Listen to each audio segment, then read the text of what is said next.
So we're speaking about the creation of man.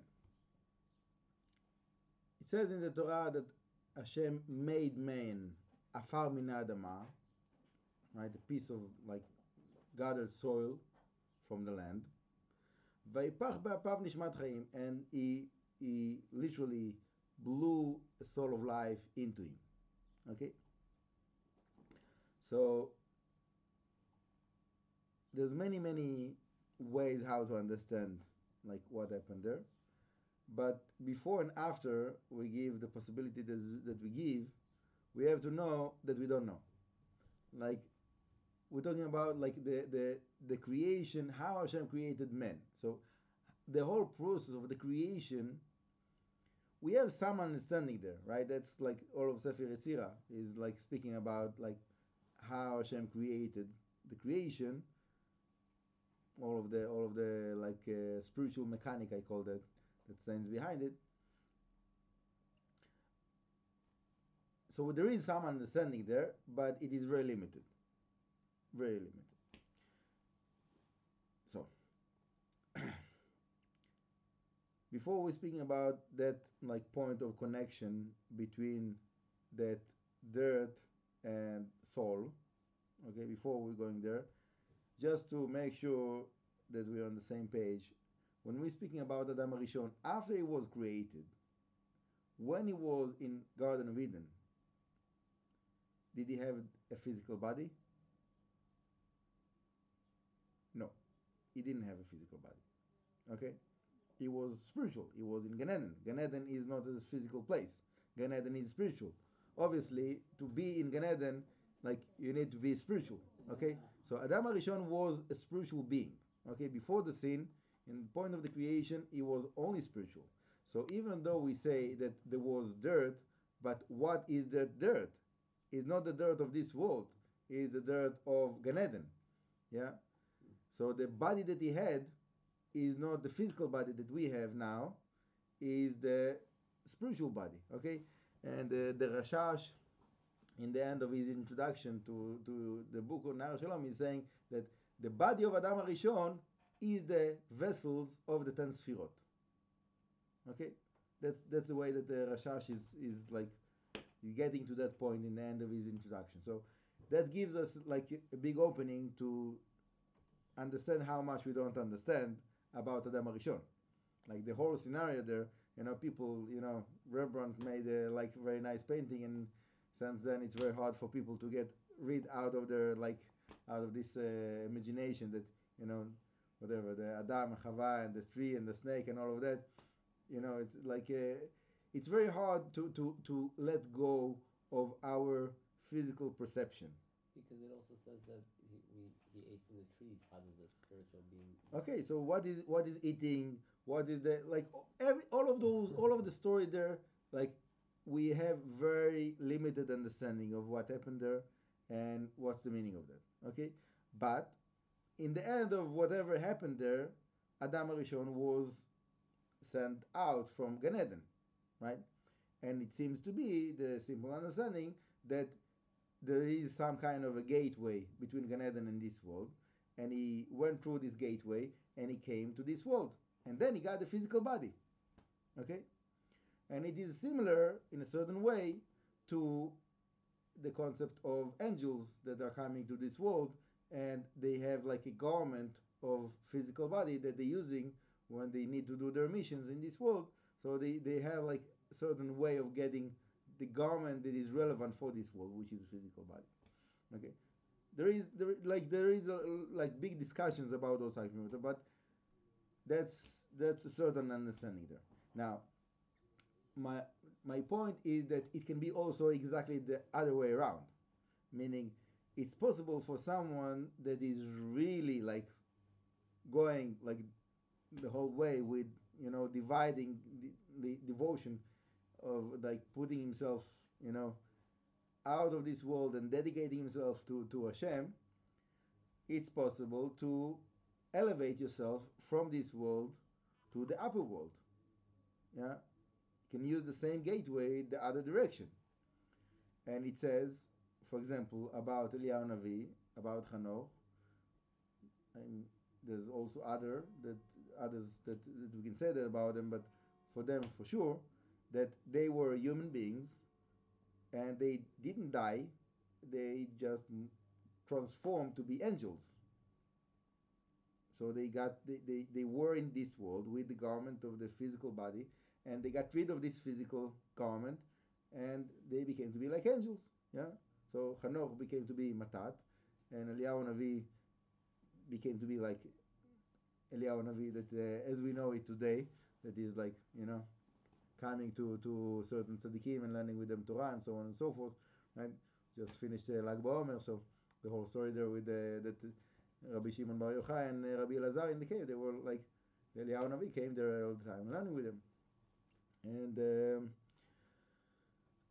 also about Moshe Rabbeinu, we can say that when he went up to Har Sinai, like for 40 days, he didn't eat, he didn't sleep, he didn't drink. So in a certain way, he was an angel for those 40 days.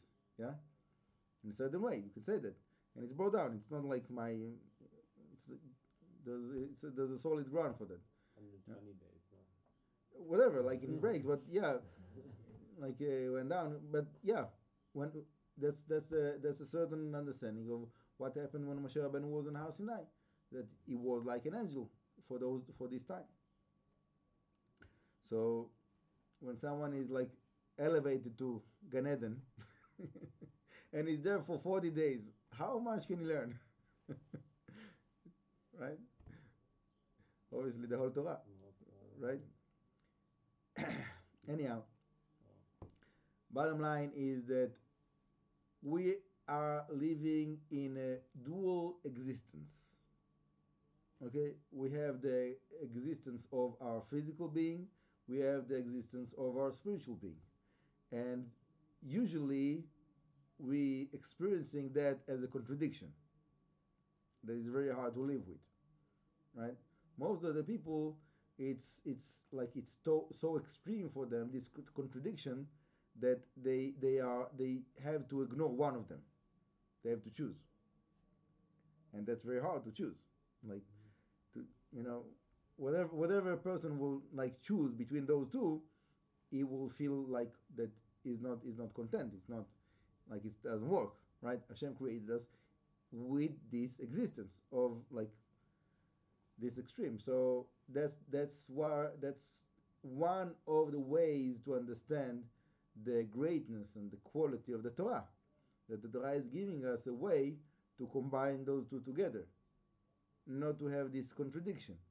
So we have a physical body, and we're taking care of the physical body, and we eat when the time to eat, but we eat in a way that we are also relating to our spiritual being by eating kosher, by saying the Berakhot, all of these, like whatever is involved about eating. It gives us a way to have the physical experience that it will not contradict the spiritual, right?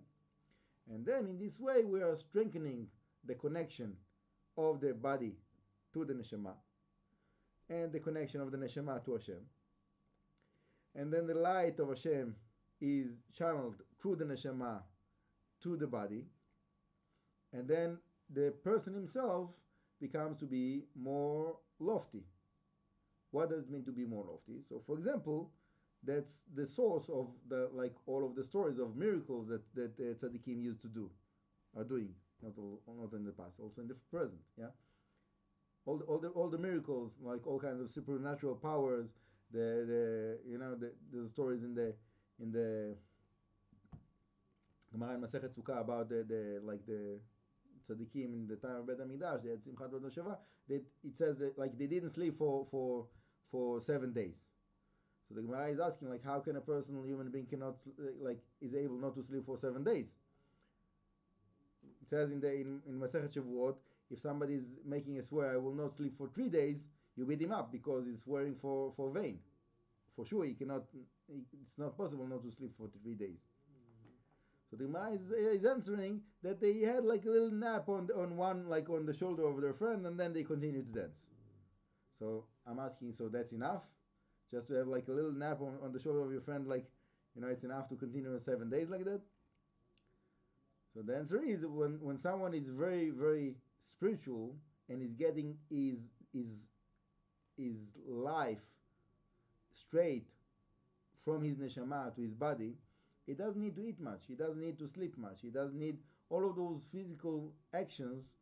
He just need to have like the minimum of the minimum to sustain his physical body, but the strength that he's getting is much bigger than that.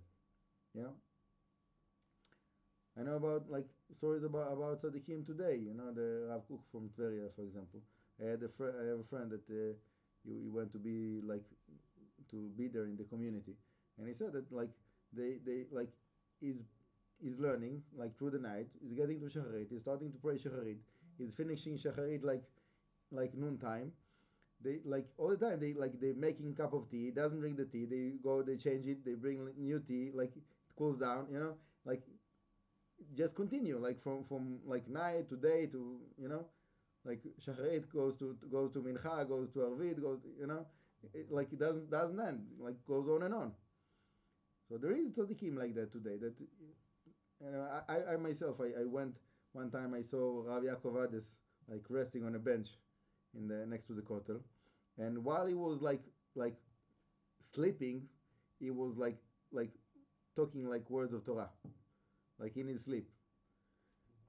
So that's a quality of the tzaddikim, that they are so like attached, their body is so in touch with their neshama.